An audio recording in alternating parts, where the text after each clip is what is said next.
Shabbat Shalom, hermanos y amigos, Laila Tov.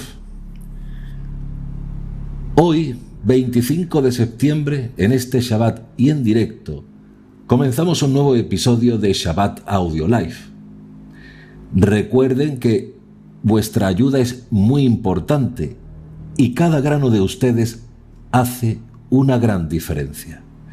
Pueden suscribirse gratuitamente en nuestro canal o hacerse miembros de ayuda en el nivel que deseen.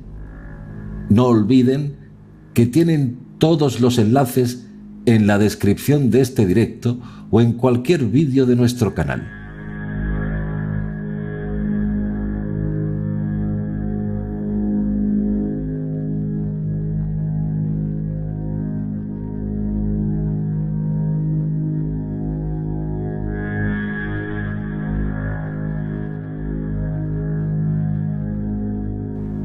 Recuerden visitar el canal principal de Steadicam Line pulsando nuestro logotipo. En nuestro canal podrán encontrar listas de reproducción ordenadas en series documentales. Y dicho todo esto, y sin más preámbulos, hoy vamos a reflexionar sobre la primera llegada del Mesías.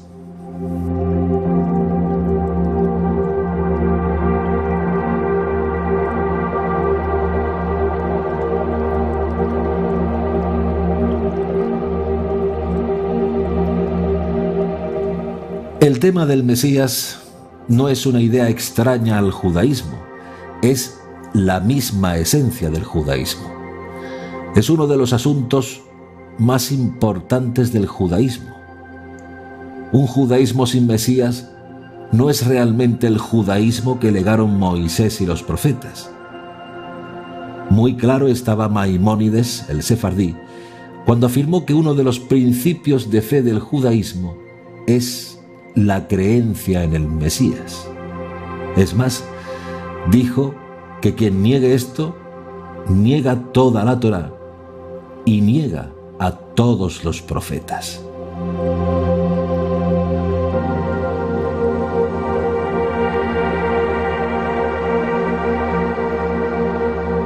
Desde Steadicam Line, nuestra primera línea de pensamiento en todas estas series de estudio ha sido y es la importancia de tener un modelo correcto para la identificación del Mesías según el judaísmo, no según el cristianismo. Y según el judaísmo de Moisés, en línea con la Torá y los profetas.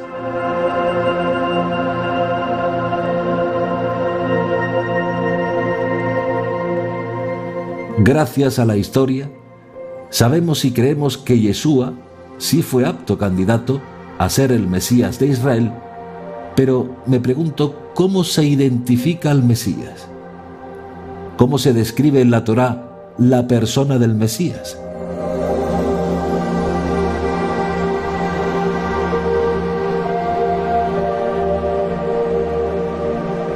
¿Cómo podemos reconocer al Mesías cuando aparezca o si ya ha aparecido?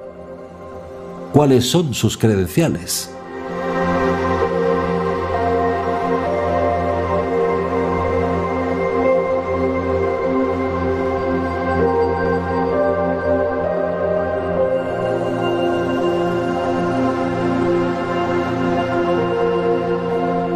Es decir, tenemos que conocer el tiempo de la llegada del Mesías basado en las profecías bíblicas y la Torá, no basado en ideas varias o teología sin sentido.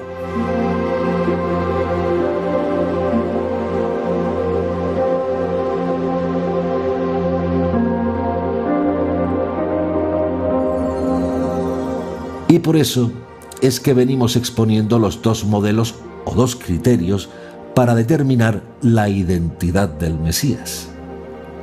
Uno es el modelo propuesto por el judaísmo de los nazarenos y el otro modelo, es propuesto por el judaísmo talmúdico.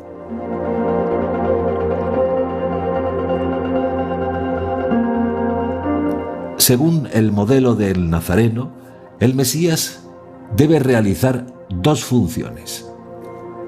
Una función sacerdotal como Mesías que sufre y muere para expiar los pecados de los hijos de Israel, como fue anunciado por Daniel y otros profetas.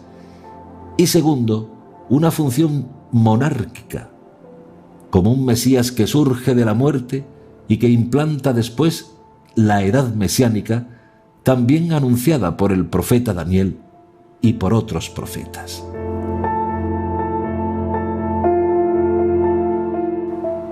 Ese es el modelo de los nazarenos que exponemos y sostenemos. El modelo que propone el judaísmo talmúdico es diferente. Afirma que el Mesías Ben David, el Mesías invicto, será el único Mesías que deberíamos esperar, proveniente de la casa de David, el cual va a restaurar la casa de David, el reino Israel y la monarquía davídica, además de traer al mundo la era mesiánica con todos sus bienes que ya conocemos. El primero de los cuales es hacer que el hombre tenga total y perfecta conciencia del Dios de Israel.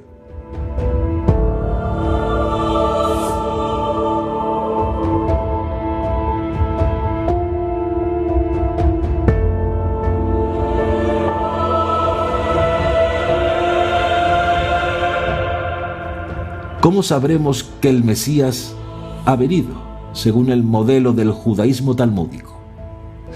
Pues no hay nada más que mirar el mundo alrededor nuestro y mirar si hay alguien de la casa de David que haya logrado traer paz a la tierra y que haya eliminado la idolatría de la tierra y que haya abundancia material y paz con justicia para todos.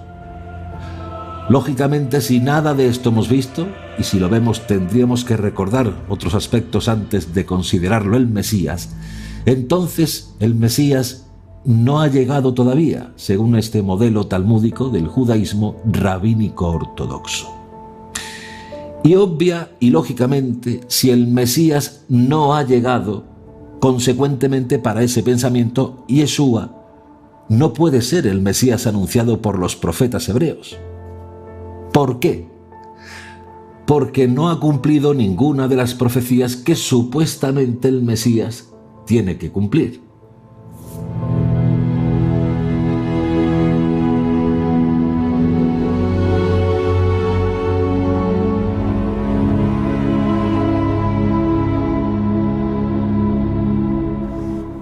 Pues si se usa este modelo talmúdico para identificar al Mesías, el Mesías no ha llegado todavía y deberíamos seguir esperándolo. Pero si se usa el modelo del judaísmo de los nazarenos y el de otros judíos ortodoxos, Yeshua es el único que califica como Mesías sacerdotal. Por tanto, podemos estar seguros que va a culminar también su oficio monárquico.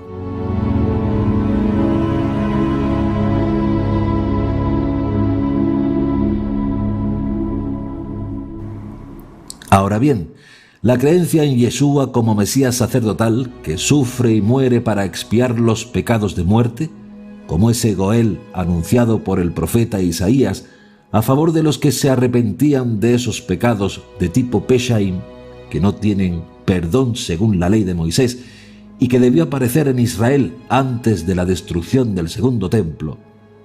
Esta creencia en Yeshua como Mesías, esa función sacerdotal, no viene del aire. No es algo que nos inventamos, sino que tiene fundamentos. Y los fundamentos son la Torá y lo que acreditan los profetas de Israel.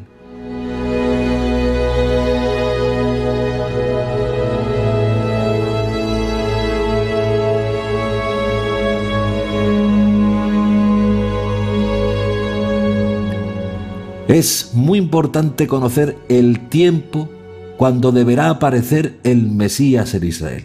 No el día ni la hora porque nadie sabe, pero sí el tiempo en sentido general. Y es muy importante estudiar el argumento del Mesías que se revela, muere, es quitado de nosotros por un tiempo y reaparece otra vez para completar su obra, exactamente como Moisés.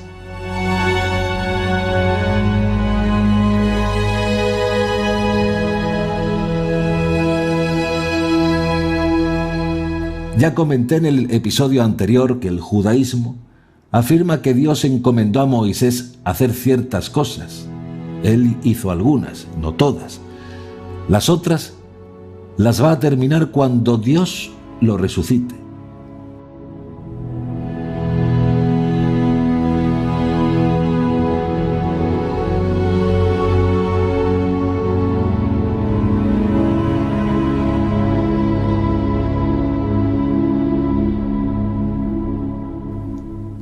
La pregunta es, ¿por qué entonces, si Yeshua evidentemente no logró completar la edad mesiánica porque fue asesinado, nosotros insistimos que él sigue calificando para ser el Mesías de Israel?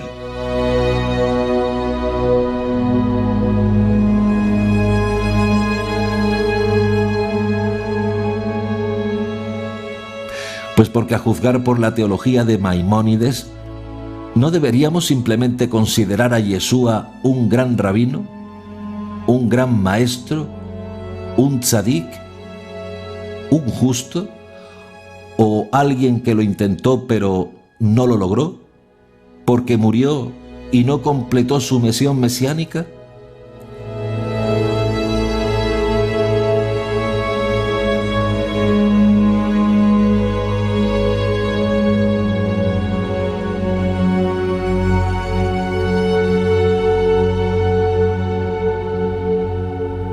Nosotros insistimos hasta la muerte porque en el caso de Yeshua sucedió algo diferente. ¿Y qué es ese algo diferente?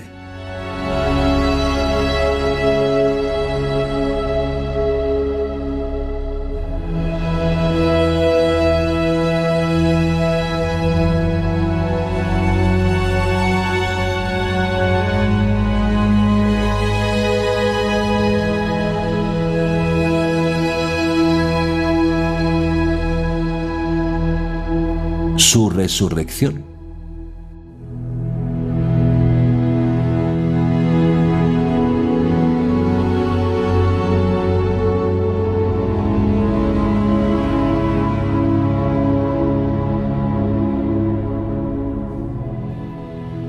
Observa que ninguno de los que aparecen en la lista de los fallidos y falsos mesías del pueblo de Israel, después de morir, han resucitado. Todos murieron.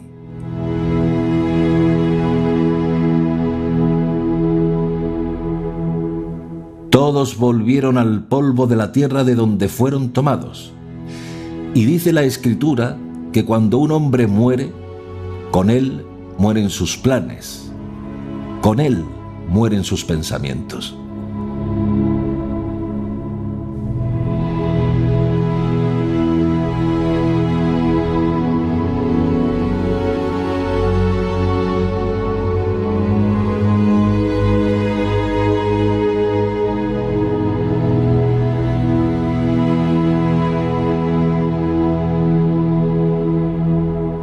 Entonces todos los que se han propuesto como Mesías y lo han intentado, al morir se acabaron sus planes.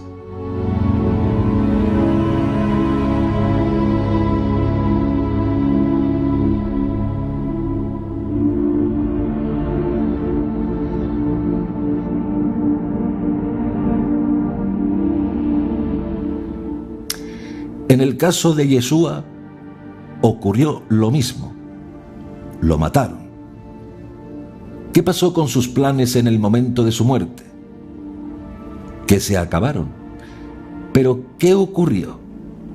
¿Por qué seguimos considerando que Yeshua es el Mesías?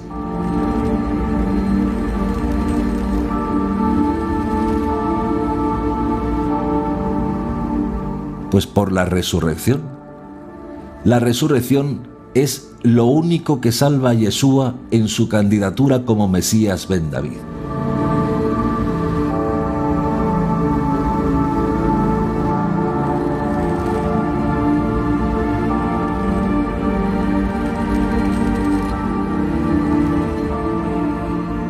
Y por eso Pablo dijo: si Yeshua no resucitó, vuestra fe es vana.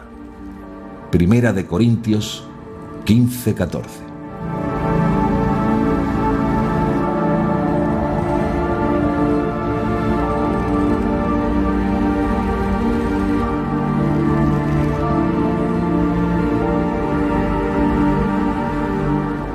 Vana es nuestra enseñanza sobre Yeshua, y somos la gente más digna de lástima de todo el mundo si Yeshua no resucitó.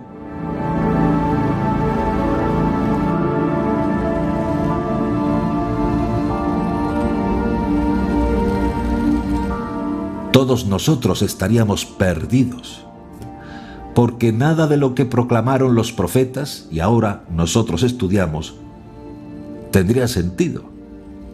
Apaga y vámonos.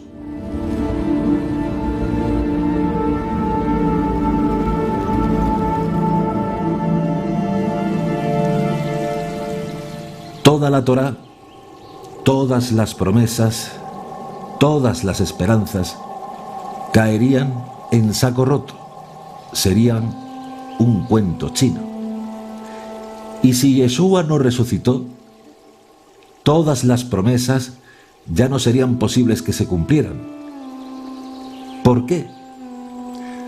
Porque el escenario histórico dado por los profetas ya pasó.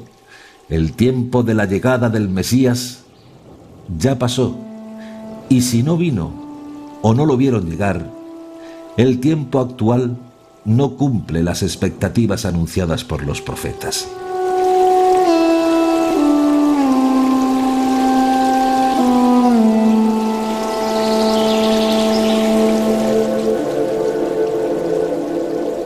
Si se puede demostrar que Yeshua no resucitó, entonces está claro que fue un fallido Mesías.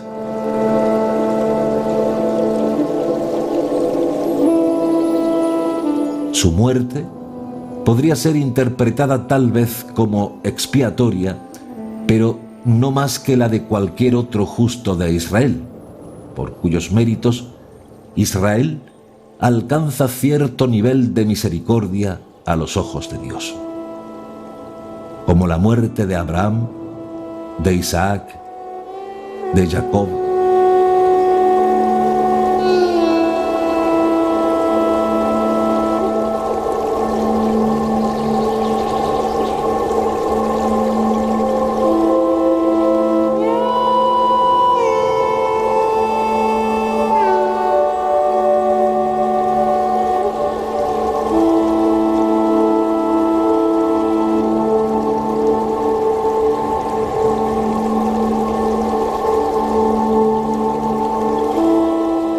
Porque fue conocido en el judaísmo, desde tiempos inmemoriales, que la muerte de los justos expía por los pecados de su generación, pero ni siquiera esto lo hace Mashiach ben David.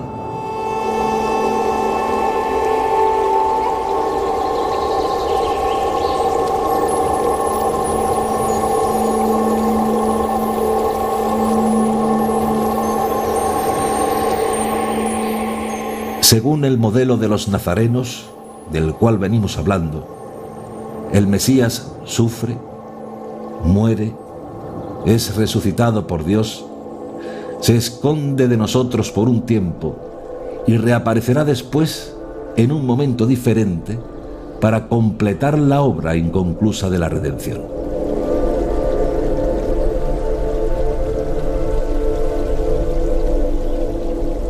Ese es el modelo de los nazarenos, y por muy bonito que nos suene, tenemos que ser críticos y preguntarnos: ¿tenemos en la escritura y en la tradición rabínica, y presten mucha atención, tenemos en la escritura y en la tradición rabínica, repetimos, no nazarena, sino en la tradición rabínica talmúdica, tenemos en la escritura por un lado y en la tradición rabínica por otro lado esta idea de un Mesías que muere y Dios después le da la vida, lo levanta de entre los muertos y lo revela más tarde para completar su rol mesiánico como Mesías?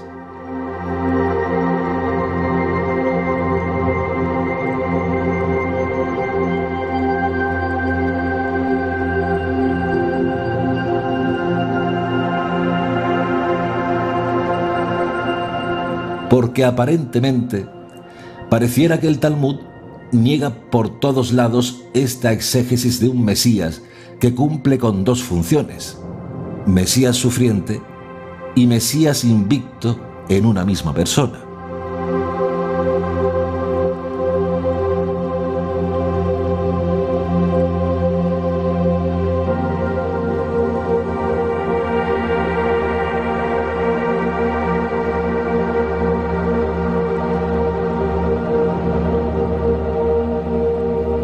Lo tenemos en los escritos de los apóstoles, pero ¿eso está sacado de la Torá o de los profetas?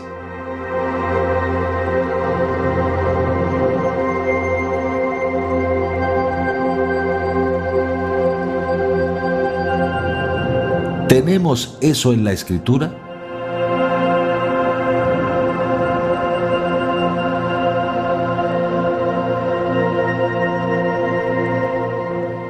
La respuesta es que sí.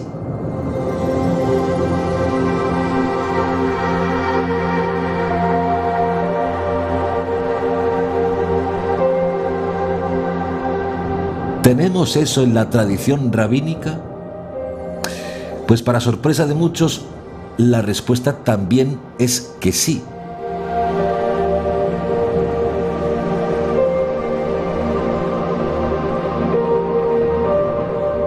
La categoría de las alusiones es una metodología de exégesis bíblica creada por los maestros de Torá, mediante la cual un texto de las escrituras hebreas, además de su significado simple y literal, contiene una alusión o pista de una verdad que está más allá del texto y que el propio texto sugiere.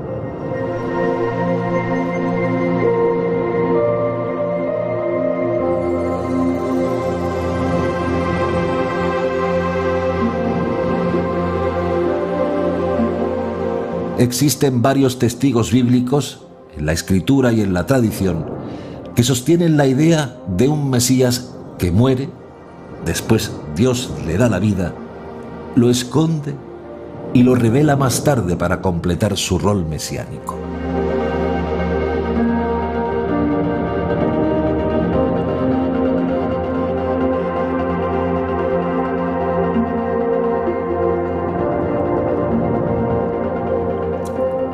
El primer testigo es Moisés.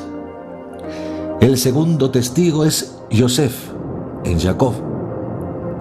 El tercer testigo es el profeta Jona o Jonás. El cuarto testigo es el profeta Oseas.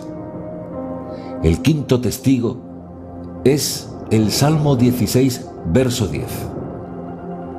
El sexto testigo es el profeta Amós, capítulo 9, verso 11.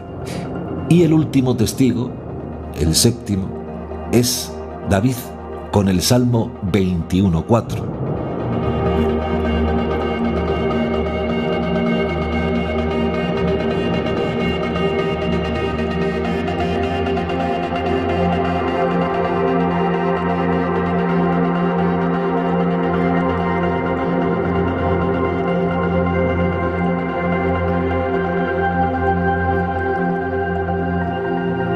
En todos estos textos se aplica la exégesis de la categoría de las alusiones de las escrituras hebreas. Y estas alusiones indican con una sola voz que el Mesías aparece, muere, es resucitado por Dios, se esconde de nosotros por un tiempo y luego reaparece para completar su misión.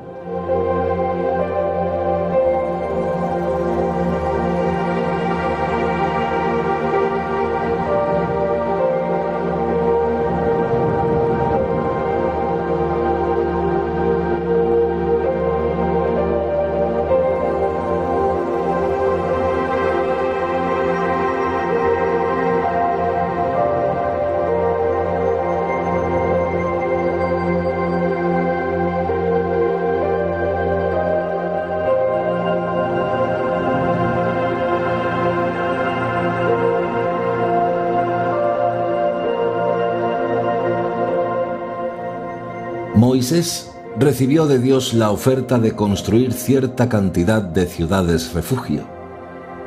Moisés completó alguna, pero no todas. ¿Por qué no las completó? Porque murió.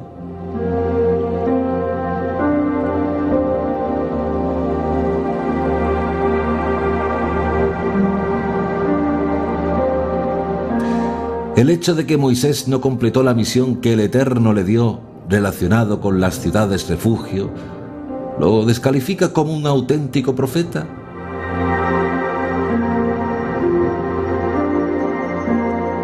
¿Significa que por eso es un falso profeta o un falso redentor?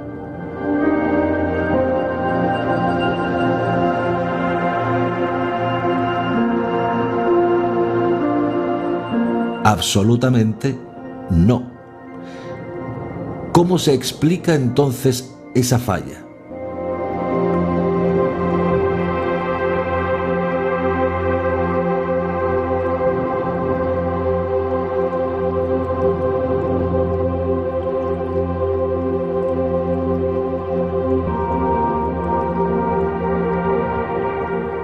Dice el judaísmo que después que Dios lo resucite, aparecerá de nuevo, y entonces completará esa asignación pendiente que fue dada por la sabiduría divina. Observen entonces cómo la resurrección es la clave para que Moisés pueda completar su trabajo y no ser considerado un falso profeta, sino un verdadero profeta.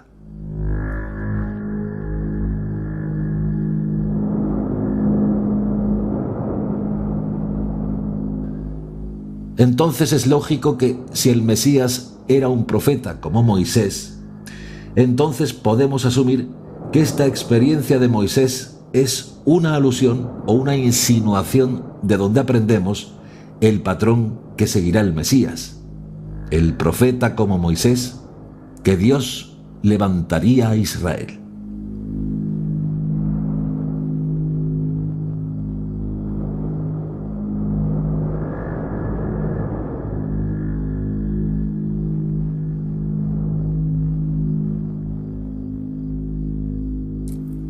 Pudiera parecer para algunos que esto es poder de nuestra imaginación, pero están muy lejos de la verdad.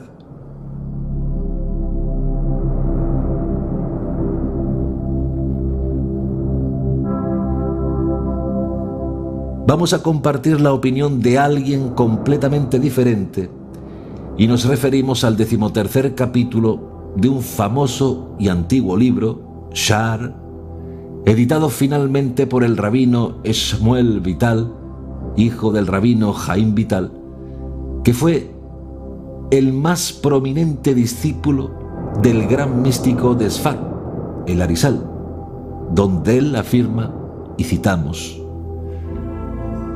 «Después de que el Mesías llegue, se ocultará en el cielo, como Moisés se escondió en el monte Sinaí, y luego aparecerá de nuevo».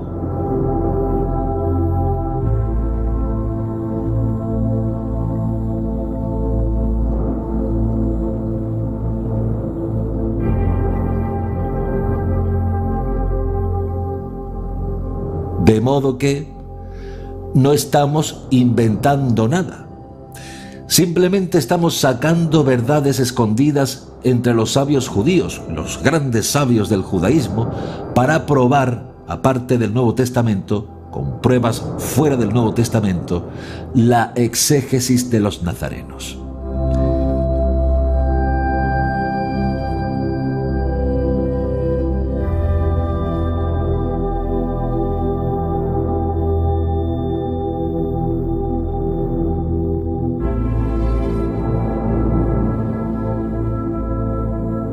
Basado en esto, el Mesías deberá cumplir algunas cosas: morir, ser resucitado por Dios, escondido por un tiempo y reaparecer después para completar la obra asignada.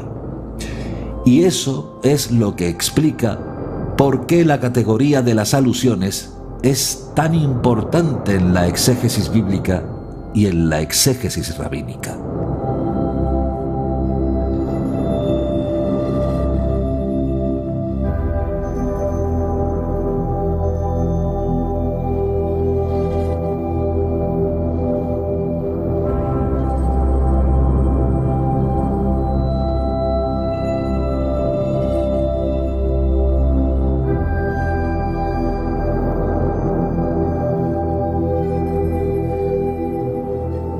Varias fuentes judías antiguas indican con una sola voz que la idea de un Mesías que aparece, se esconde y reaparece para concluir su tarea es parte de la teología judía sobre el Mesías, no de la teología cristiana del Mesías. El cristianismo no tiene nada que decir del Mesías porque el cristianismo no conoce absolutamente nada de Mashiach. Todo lo que el cristianismo tiene es cogido del judaísmo.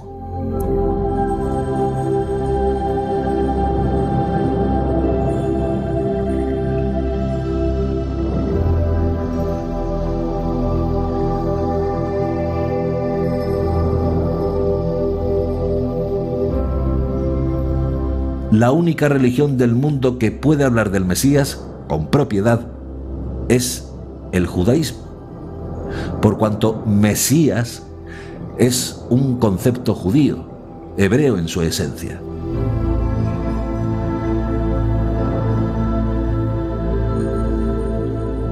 El Mesías es el pilar, el fundamento del judaísmo.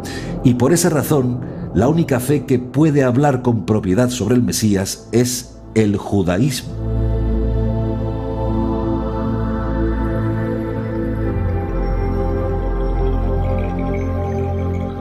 El resto copian del judaísmo y la mayoría de las veces lo interpretan mal, como es el caso del cristianismo, que ha malinterpretado absolutamente todo el tema del Mesías.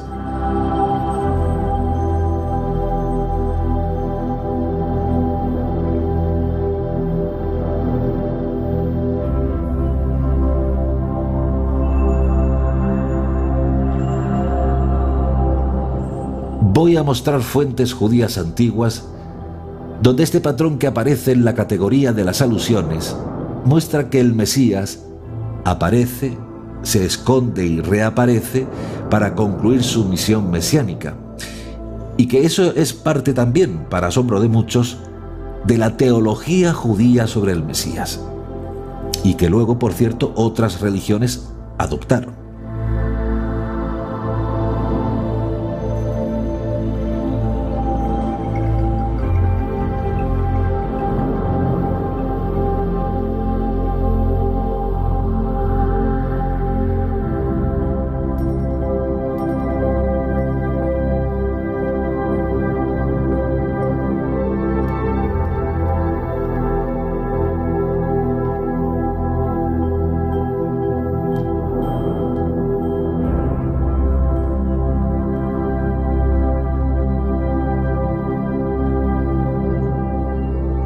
Voy a presentar los siguientes testigos judíos.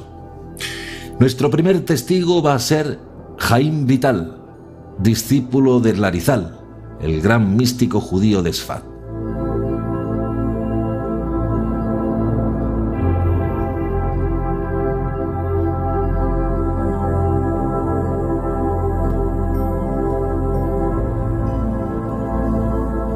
Para ilustrar quién fue Arizal, vamos a mencionar algunas cosas importantísimas, casi una microbiografía de este gran místico judío de Israel, Rabí Isaac Luria, del siglo XVI, muriendo en el año 1572. Es reconocido como el más grande místico de Israel de todos los tiempos. Se conoce como el Ari, un acrónimo sobre el cual los historiadores están debatiendo por qué el Ari, por qué la Aleph, la Resh y la Yod. Hay una escuela que dice que la Aleph es para indicar Elohai Rabbi Isaac. La otra posición es que sea la Aleph de Ashkenazi, el Ashkenazi, el Rabí Isaac.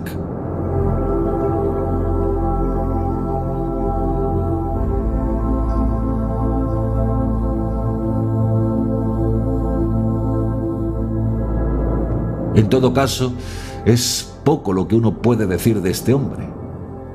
A los 8 años de edad fue considerado un niño prodigio. Eclipsaba a las mentes más brillantes judías de Jerusalén. Con 8 años de edad, discutía los temas más complejos del Talmud y memorizaba volúmenes enteros. Además, tenía experiencias tan místicas como el rabino Shaul, Pablo de Tarso.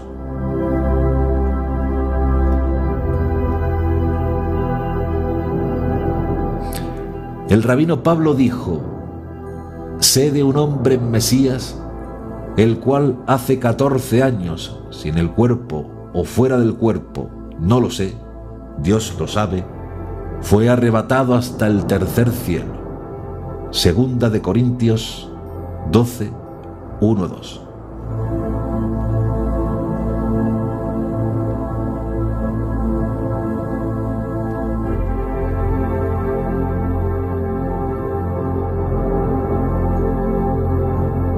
Esa también era una de las características típicas de Arizal, el Ari. Su alma ascendía al tercer cielo y allí se encontraba con los grandes tzadikim. Aprendió Torá de ellos en el Pardés.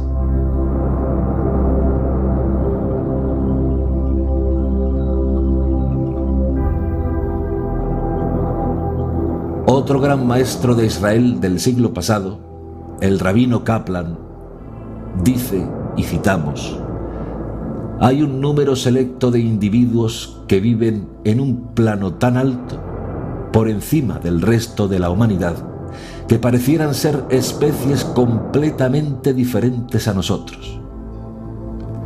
Y aquí está hablando del tzadik, y en este caso de Arizal. Continúa Kaplan: ellos enseñan, pero nosotros captamos muy poco de lo que nos dicen, y de las pocas migajas que recogemos, podemos construir montañas. ¿Recuerdan a alguien de quien se dijo esto mismo? Aún de las migajas que se caen, los perritos pueden alimentarse.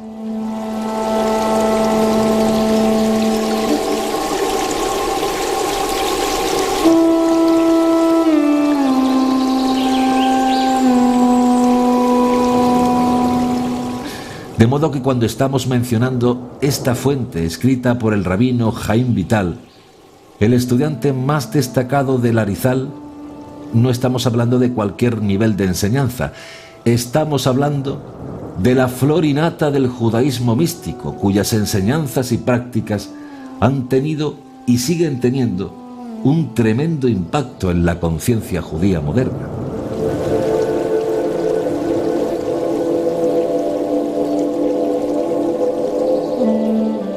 Pues bien, el rabino Haim Vital, pupilo del Arizal, en su libro llamado «Y los 400 talentos de plata», página 68, afirma lo siguiente, y citamos: así como encontramos que Moshe Rabenu ascendió al cielo cuerpo y alma y permaneció allá durante 40 días, similarmente el Mesías, con la ayuda del Todopoderoso, tendrá el mérito de alcanzar esa elevada alma. Entonces se dará cuenta de que es el Mesías, aunque nadie más lo sabrá. Este es el secreto al que alude el Zohar. Mashiach será revelado, pero nadie lo percibirá.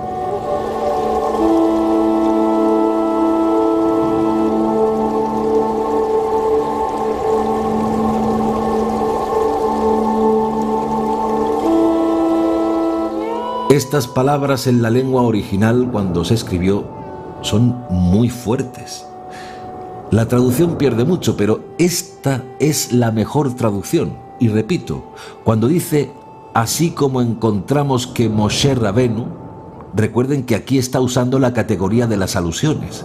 Está mostrando que Moisés es una alusión al Mesías. Y lo que dice es que lo que le pasó a Moisés le pasará al Mesías. Y es eso exactamente lo que ya hemos venido enseñando durante estos años. Y dice: así como encontramos que Moshe Rabenu ascendió al cielo, cuerpo y alma, y permaneció allá durante 40 días, similarmente el Mesías, con la ayuda del Todopoderoso, tendrá el mérito de alcanzar esa elevada alma. Entonces se dará cuenta de que es el Mesías, aunque nadie más lo sabrá. Este es el secreto. Y hasta aquí la cita. Observen que está hablando de secretos y continúa diciendo: este es el secreto al que alude el Zohar.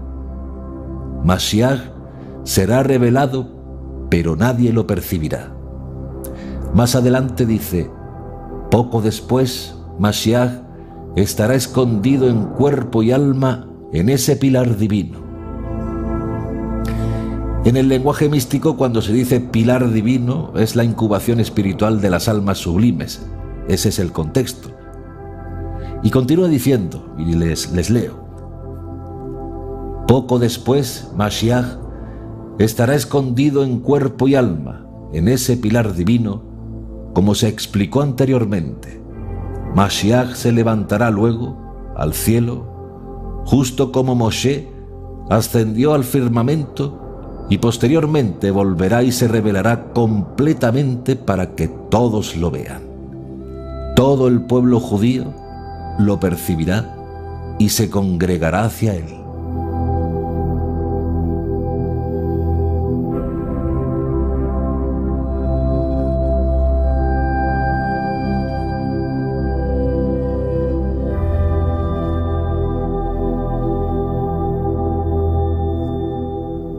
Observen todo lo que dice aquí del Mesías. Primero, sigue el mismo formato de Moshe Rabenu. Segundo, lógicamente, todo esto es una alusión del camino que seguirá el Mesías. Es decir, aparece, muere, resucita, nadie lo percibe, pero después es percibido y concluye su tarea. Observen cómo esta tradición, que nos viene del Ari y que fue preservada por su estudiante Jaim Vital, sigue el mismo patrón del modelo de los nazarenos, los apóstoles.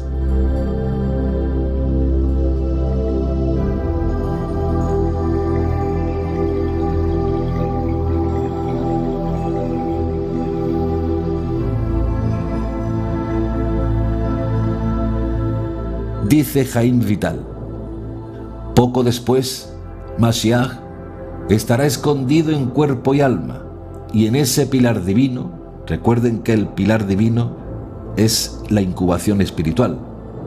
Mashiach se levantará luego al cielo, justo como Moshe ascendió al firmamento, y posteriormente volverá y se revelará completamente para que todos lo vean.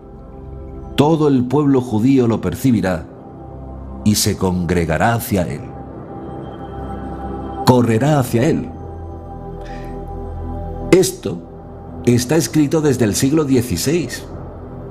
Ahora bien, esto no lo van a encontrar en la página web Aish Latino. Ahí no sacan esto.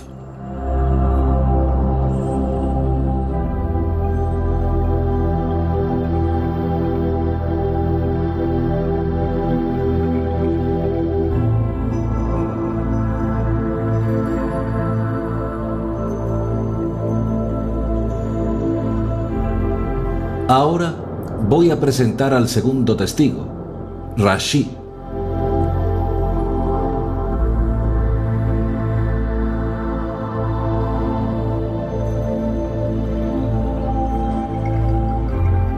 Rashi nació en el exilio, en Francia, a mitad del siglo XI, en el año 1040 de nuestra era. Y murió también en Francia, en el exilio, en el año 1105, a la edad de 65 años.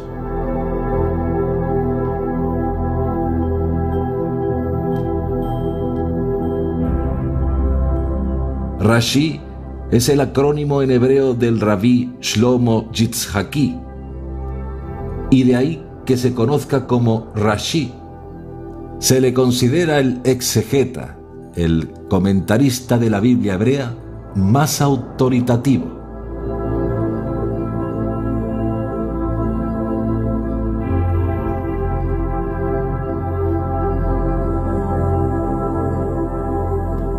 En su comentario, el segundo comentario que él hizo del libro de Daniel, capítulo 12:12, dice lo siguiente, y citamos: el Mashiach se revelará a sí mismo y luego se ocultará. Después se revelará una vez más, como está en el Midrash sobre Ruth y en los poemas del rabino Eliezer Alcali. De esto habla el Talmud. Y está haciendo referencia a un folio del Talmud, conocido, famoso folio, Sanedrín 98b, que dice: de esto habla el Talmud, si el Mashiach viene de entre los muertos, será alguien como Daniel.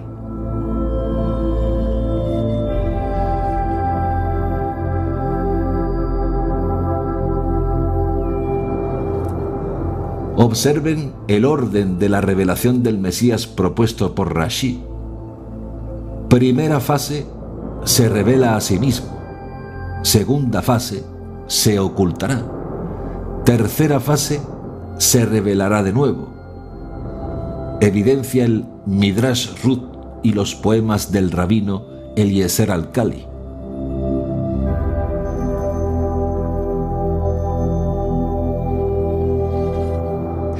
Para Rashi, el profeta Daniel, el vidente Daniel, fue una figura mesiánica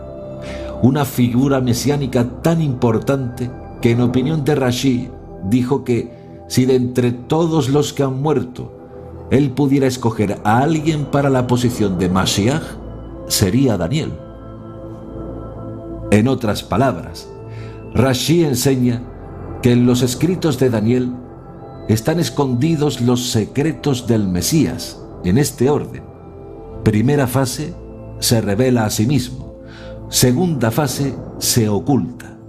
Tercera fase, se revela una vez más. Y eso es exactamente lo que propone el modelo de los judíos nazarenos para identificar al Mesías.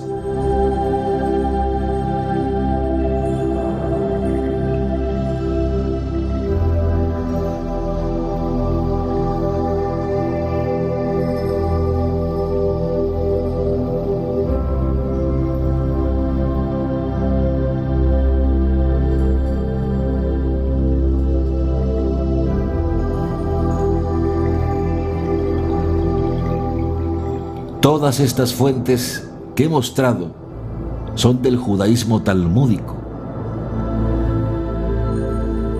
Ni se me ocurrió tomarlas de otra fuente cercana a nosotros, el Nuevo Testamento, porque si la tomamos del Nuevo Testamento, podrían decirnos que esos son pensamientos circulares. Por eso no estoy mencionando ninguno de los nuestros, los evangelios. Estoy mencionando a propósito a los sabios judíos del judaísmo talmúdico. Estoy mostrando todas las fuentes talmúdicas, no de los nazarenos, sino talmúdicas, y fuentes escondidas para la mayoría de los judíos y no judíos.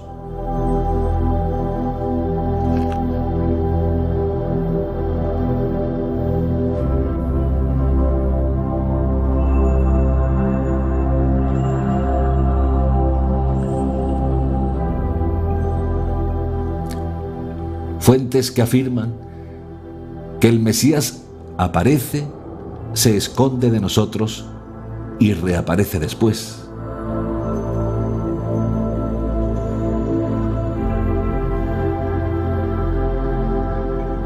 Igual que hizo Yeshua.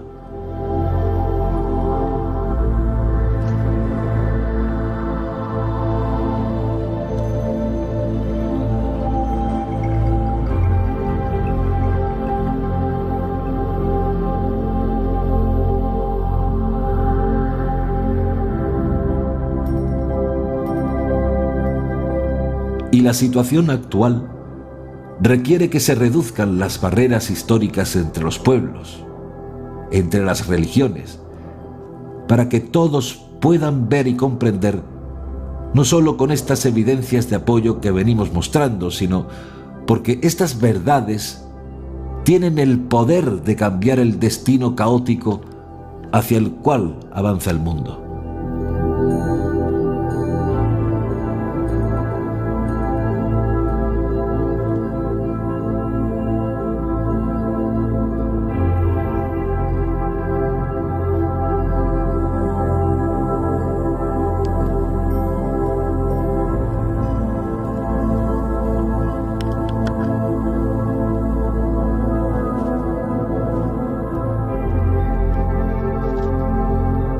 Lo que estamos tratando de decir es que la revelación del Mashiach ben David no será una fiesta judía exclusiva o privada. La revelación del Mesías es un evento culminante y único en la historia que impactará a toda la humanidad.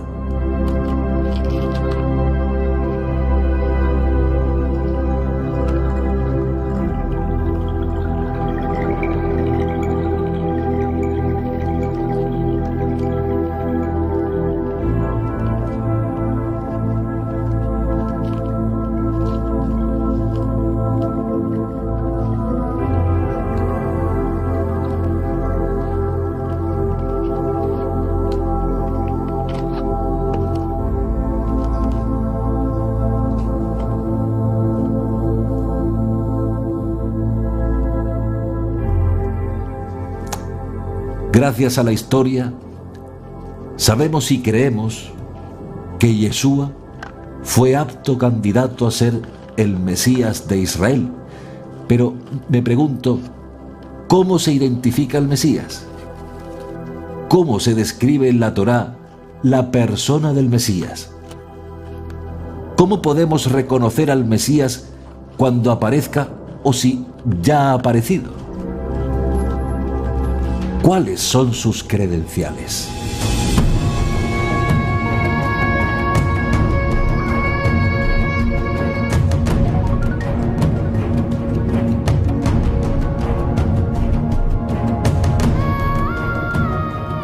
Vamos entonces a ver lo relativo al tiempo general para la aparición del Mesías.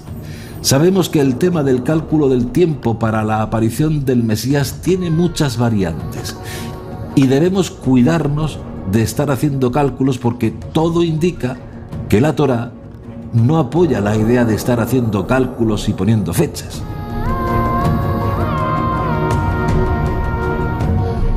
Por ejemplo, según una antigua tradición, cuando Jacob estaba a punto de morir, reunió a sus hijos para descubrirles la fecha de la redención final. Y justo cuando iba a decirles eso, el espíritu profético lo abandonó y no pudo revelarlo. Aun en el caso del profeta y visionario Daniel, el ángel le dijo: estas cosas están cerradas hasta que llegue el tiempo, el fin. Es decir, eso es un asunto que está cerrado hasta que llegue el tiempo del fin.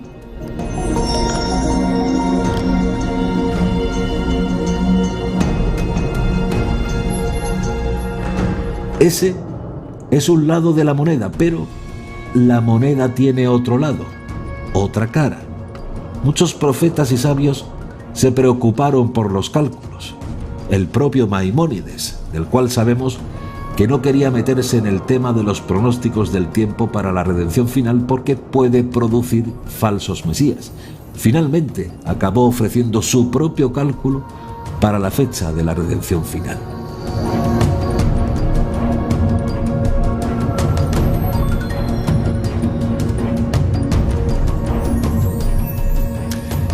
Está claro entonces que tener una idea para saber sobre el tiempo de la revelación del Mesías, si se maneja bien, sin dramatismos, sin dogmatismos, se convierte en conocimiento. Y para un creyente, una tremenda fuerza de redención, una fuerza que empuja y motiva a hacer un esfuerzo consciente y proactivo para facilitar que la redención final pueda ser concluida.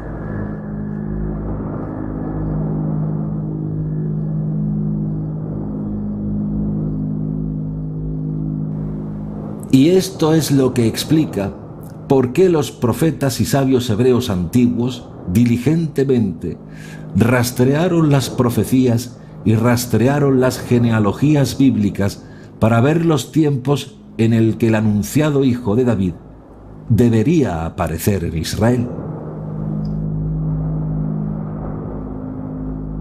Especialmente después del drama del exilio babilónico, los sabios se volvieron mucho más diligentes en la búsqueda de las pistas proféticas para el tiempo de la llegada del Mesías.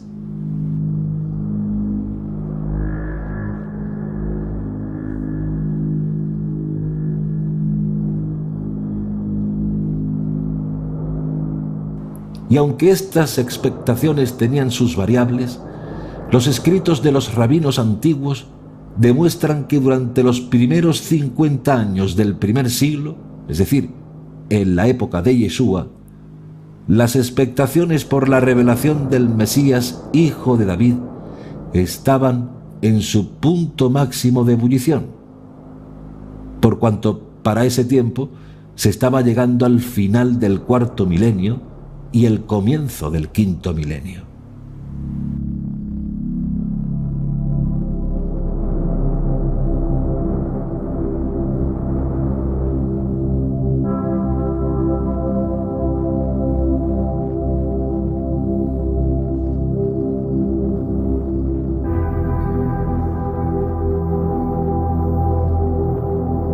Los judíos de Qumran, por ejemplo, la secta de los esenios, estaban firmemente convencidos, que en su época tendría lugar la revelación de Mashiach. Y según antiguos pronósticos, los rabinos llegaron a la conclusión, desde los días de la destrucción del segundo templo en el año 70, ese día de la destrucción del templo de Jerusalén constituye la fecha límite para la revelación del Mesías en Israel.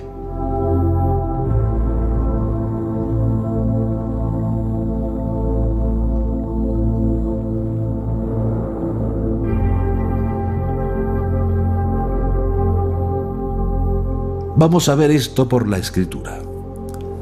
Hagai o Hageo, capítulo 2, versos 6 al 9. En esta sección de la Escritura se profetiza de un misterioso personaje llamado el deseado de las naciones, es decir, es una clara alusión al Mesías. Este deseado de las naciones visitaría a Israel para el tiempo del segundo templo, y esto está confirmado en el Midrash de Barim Rabá, donde claramente se afirma que el deseado de las naciones es el Mesías.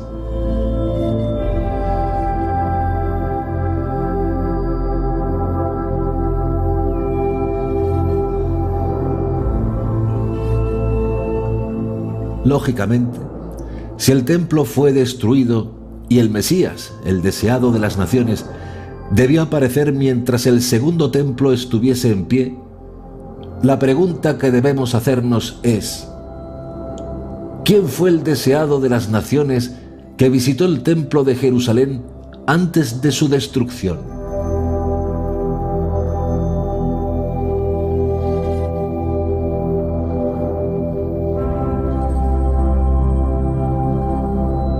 Y si no lo visitó, entonces, ¿cuándo podría venir el Mesías?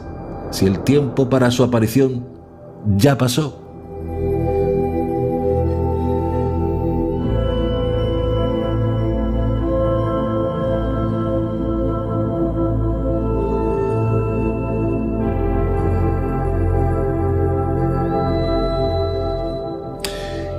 Esto nos llama mucho la atención porque aquí está la ironía del misterio de Mashiach, del misterio del Mesías. Mientras por un lado rastrearon y buscaron el tiempo para la revelación del Mesías, que debía aparecer antes de la destrucción del segundo templo, por otro lado, afirmaron que se utiliza una metodología que impide ver precisamente al Mesías que estaban buscando. Así que en su búsqueda concluyeron bien que el Mesías debía aparecer en Israel en algún momento previo a la destrucción del segundo templo. Pero como no vieron a ningún descendiente de David teniendo éxito, es decir, sentarse en el trono de David y establecer la edad mesiánica, la desesperanza hizo presa de sus almas.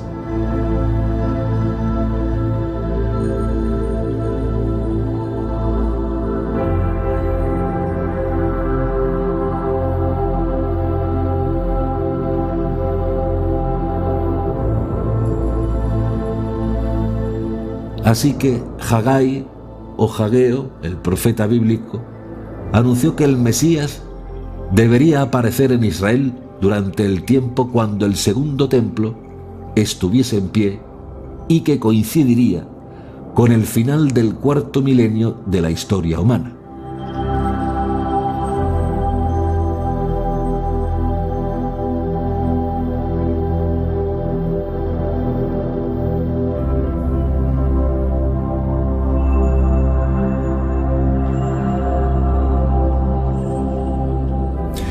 Y esto se hace evidente, por ejemplo, en el Midrash Rabbah sobre Bereshit 98.3, donde está escrito: el mundo está destinado para 6.000 años, 2.000 años vacíos, sin Torá, 2.000 años con Torá y 2.000 años de tiempos mesiánicos. Aunque este Midrash no establece una cronología firme y fija para la revelación del Mesías y los tiempos mesiánicos, no han sido una realidad hasta nuestros propios días. Por otro lado, indica más o menos la preocupación de los rabinos, que el Mesías debería aparecer antes de la destrucción del segundo templo, cuando, según sus cálculos, debería seguirle 2.000 años de tiempos mesiánicos. ¿Sobre qué está basada esta predicción de este Midrash?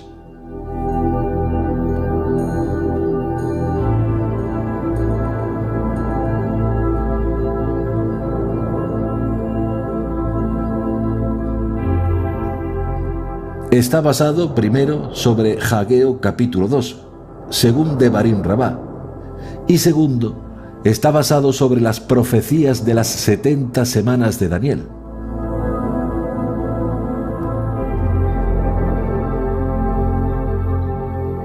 Por ejemplo, en el Targum Megilá 3a está escrito: y la voz del cielo salió y exclamó: ¿quién es aquel que ha revelado mis secretos a la humanidad?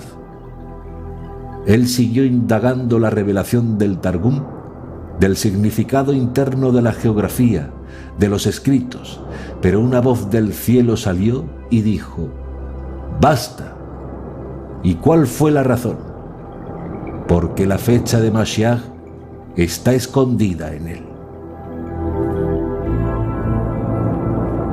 Así que el propio Targum nos está diciendo que la fecha para el Mesías está revelado, está escondida en la profecía de las 70 semanas de Daniel. Y como vimos en otra serie, la profecía de Daniel también declara que el templo será destruido en algún momento después de las 69 semanas, como está declarado en Natsir 32b, donde Rabí Yosef habla concerniente al segundo templo y citamos: si yo hubiera estado allí, les habría dicho: ¿no está escrito el templo de Adonai, el templo de Adonai, el templo de Adonai son estos? Lo cual apunta a la destrucción del primer y segundo templo. Quedando de acuerdo que ellos conocían que sería destruido el templo, pero ¿conocían ellos cuándo debía ocurrir esto?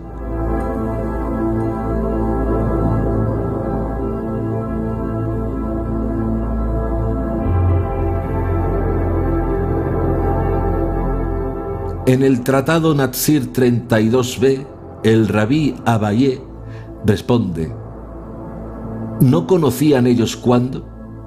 ¿No está escrito 70 semanas de años están determinadas para el pueblo y para la santa ciudad?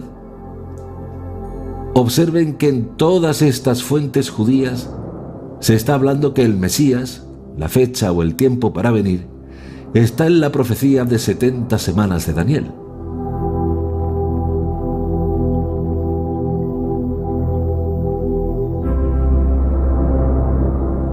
El tiempo para la profecía del Mesías está relacionado cuando el segundo templo estaba en pie y en algún momento determinado, el deseado de las naciones debió aparecer ahí. Eso también está escrito en una colección de Midrashim, conocida como Yalkut, donde se afirma que esta profecía de Daniel era la que revelaba el cronometraje de la venida del Mesías y la destrucción del templo.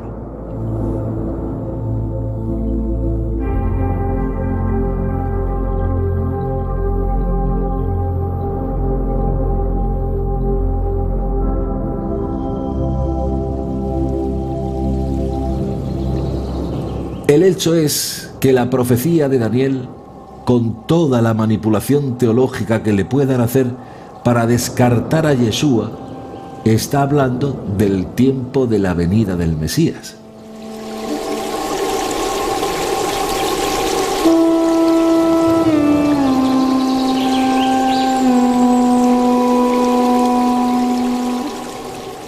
Maimónides, mientras que por un lado reconoce que en Daniel está el secreto para el tiempo de la venida del Mesías, por otro lado prohíbe hacer cálculos en la profecía de Daniel.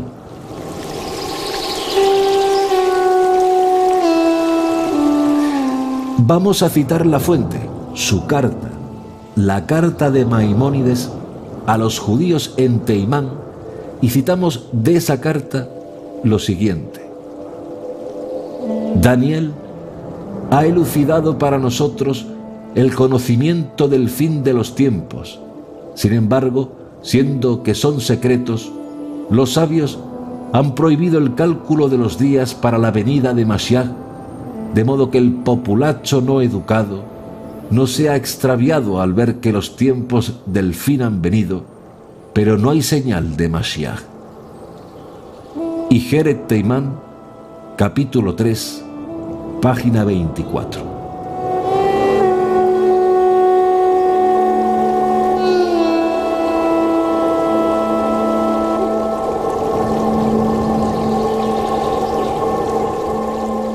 ¿Por qué no hay señal del Mesías para el judaísmo que no reconoce a Yeshua?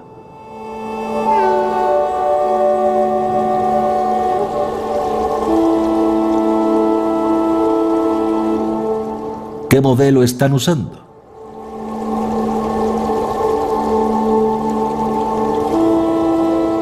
¿Qué modelo estás usando?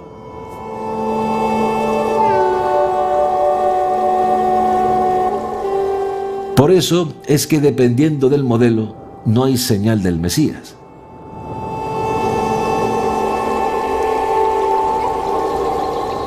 Esa es la lógica del judaísmo talmúdico, en su afán por eliminar toda posibilidad de un Mesías que tenga que hacer su aparición durante los días del segundo templo.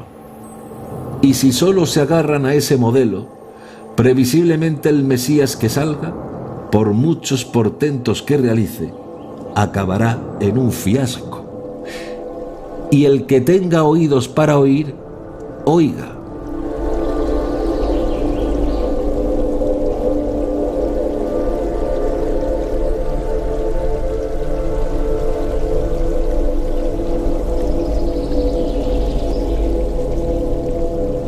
De modo que no podemos ignorar que los sabios antiguos vieron en las profecías de las 70 semanas de Daniel secretos proféticos sobre la revelación del Mesías en Israel.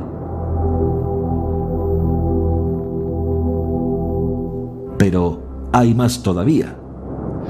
No solo el profeta Hagai o Hageo y el profeta Daniel aportan pruebas para deducir que el Mesías debió hacer su aparición en Israel para la época cuando el segundo templo estuviese en pie, sino que hay muchas más evidencias todavía en el judaísmo.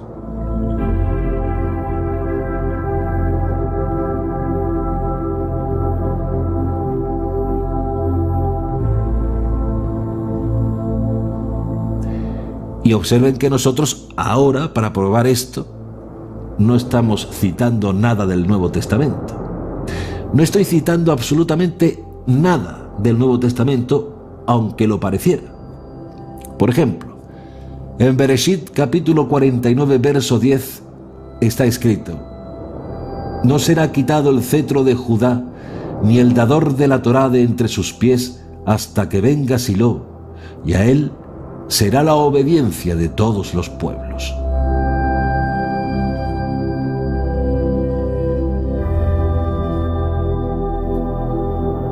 Nosotros ya sabemos que Silo es una referencia velada al Mesías. La pregunta ahora es: ¿cuándo fue quitado el cetro de Judá?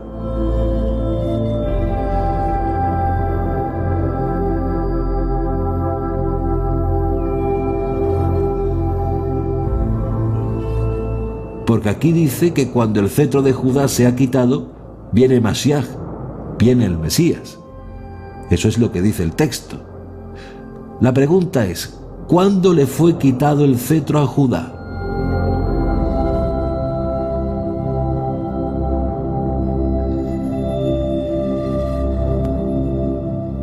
¿Y qué es el cetro? Pues bien, hay dos teorías.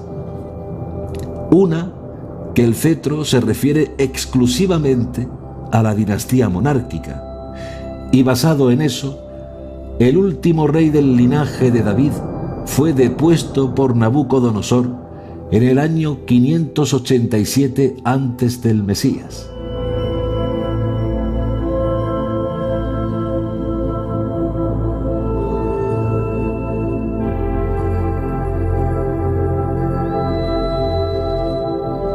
La segunda teoría afirma que el cetro no es solamente una referencia a la monarquía, sino a la autoridad de los jueces de la tribu de Judá y a los escribas judíos que tengan la legislación en sus manos. Vamos a explicarles esto.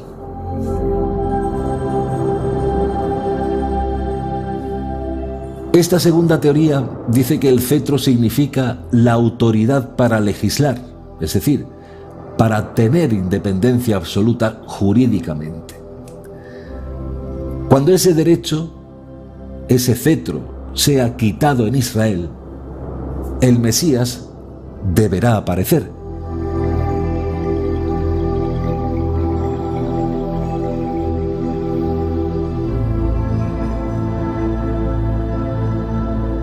El Targum Onkelos parece defender esta segunda posición, porque es indicativo mirar cómo interpreta Génesis 49:10, y citamos: «La transmisión del dominio no será de la casa de Judá, ni los escribas de entre sus hijos por siempre, hasta que venga Mashiach».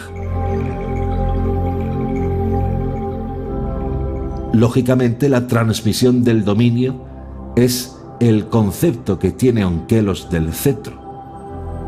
En otras palabras, cuando cese la transmisión del dominio de la casa de Judá y cuando cese la autoridad de los escribas, entonces aparecerá el Mesías. Eso es lo que está diciendo el Targum Onkelos. Entonces es necesario ver cómo Onkelos interpreta que el cetro está relacionado, no con la monarquía, como dice la primera teoría, que dice que el cetro está relacionado con el dominio de los judíos y de los escribas judíos, y no solamente de los reyes. Si tenemos en cuenta esta segunda posibilidad, entonces el Mesías tiene que venir en el tiempo cuando el cetro le sea quitado a Judá y a los escribas judíos. Pero, ¿qué es esto? ¿Qué es la remoción del cetro y cuándo va a tener lugar.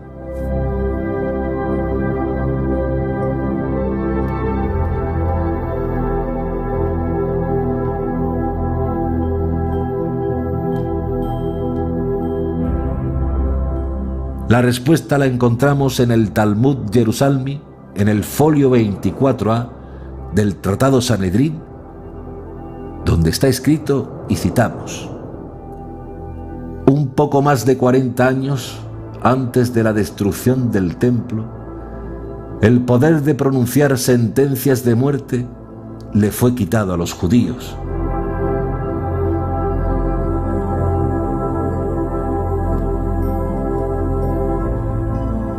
También está escrito en el mismo tratado, pero en el Talmud Babli, lo siguiente, y citamos: cuando los miembros del Sanedrín se encontraron privados de su derecho sobre la vida y la muerte, una consternación general tomó posesión de ellos y cubrieron sus cabezas con ceniza y sus cuerpos con arpillera y exclamaron: ¿quién estará para con nosotros? Porque el cetro se ha quitado de Judá y Mashiach no ha venido.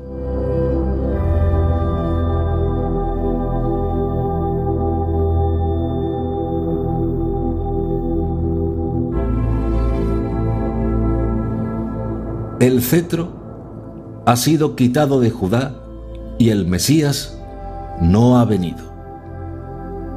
Y el hecho de que los rabinos que escribieron sobre esto no relacionaron el cetro exclusivamente con la terminación de la monarquía que tuvo lugar en el 587, antes la era común, nos dice que la segunda teoría es la más apropiada para interpretar Génesis capítulo 49, verso 10.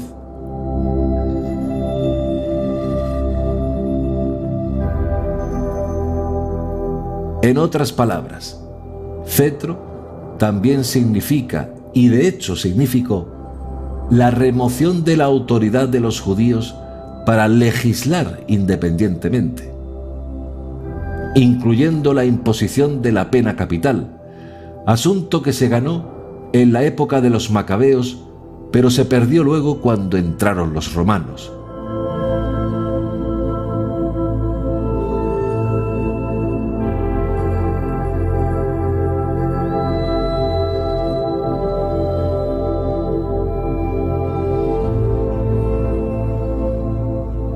Flavio Josefo, en su libro Antigüedades, capítulo 17, verso 3, nos dice lo siguiente, y citamos: por algo más de 40 años, previo a la destrucción del segundo templo, el poder de pronunciar la sentencia capital fue quitada de los judíos.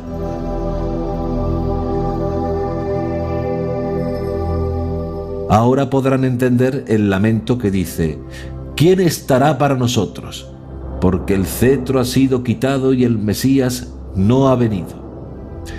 Lógicamente, el cetro es una referencia a la autoridad para independencia judicial, y no solamente la pérdida de la monarquía. Si llegan a comprender esto, les dará todo el sentido.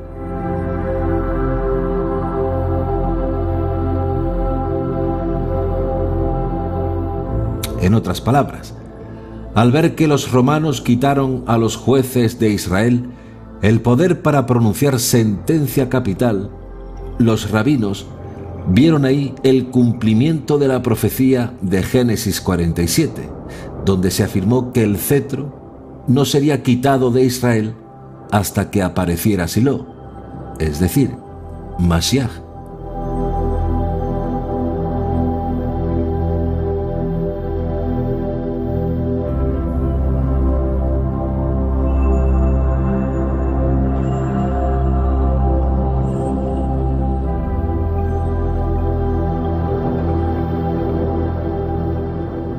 En otras palabras, el Mesías deberá aparecer en Israel para la época cuando los judíos, viviendo en Israel y con el Estado judío en pie y con el templo en pie, se les quitará la autoridad para sentenciar de muerte.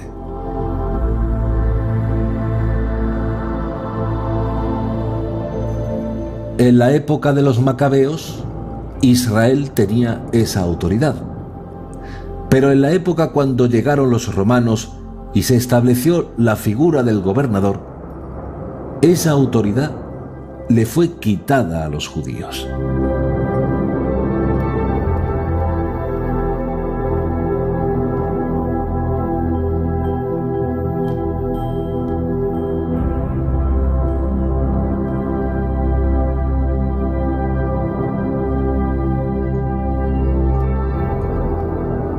Por tanto, y basado en estas evidencias, en la época cuando los romanos le quitaron a los judíos esta autoridad, cuando solamente el procurador romano podía sentenciar la pena capital, el Mesías debía aparecer en Israel. Entonces, si no apareció, algo está mal.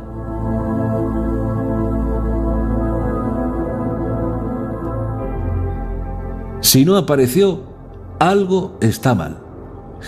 De ahí lo que encontramos en el Talmud. Y cito: ¿quién estará para con nosotros?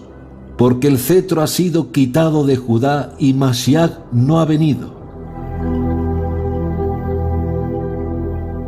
Por eso hablamos antes del misterio de la ironía del Mashiach, que mientras por un lado rastrearon y buscaron el tiempo para la revelación del Mesías, que debió aparecer antes de que el segundo templo fuera destruido y que debió aparecer justo después, cuando el cetro le fuese quitado a Judá, confirmado ahora, en la época cuando entraron los romanos, quitando la autoridad a los judíos para legislar sobre pena capital, lógicamente, ese fue el escenario del tiempo donde el Mesías tenía que aparecer.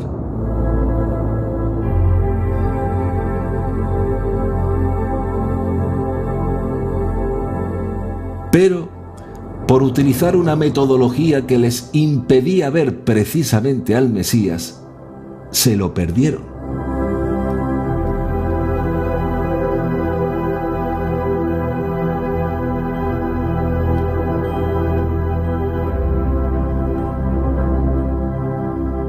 ¿Por qué no lo vieron? Porque estaban utilizando un modelo equivocado. Estaban esperando un Mesías exclusivamente monárquico.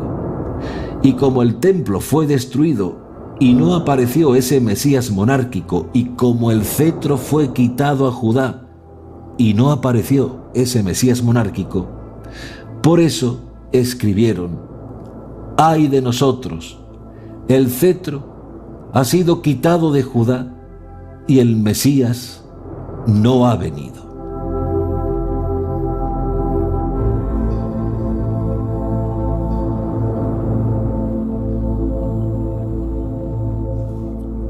Ahora tengo que parar este argumento un momento, porque me pregunto: ¿qué Mesías? ¿Qué Mesías están buscando?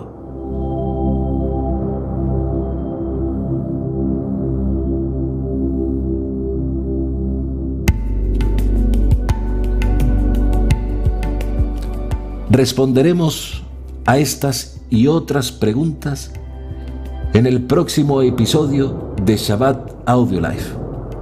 Ha sido un placer compartir con todos ustedes este 16º episodio.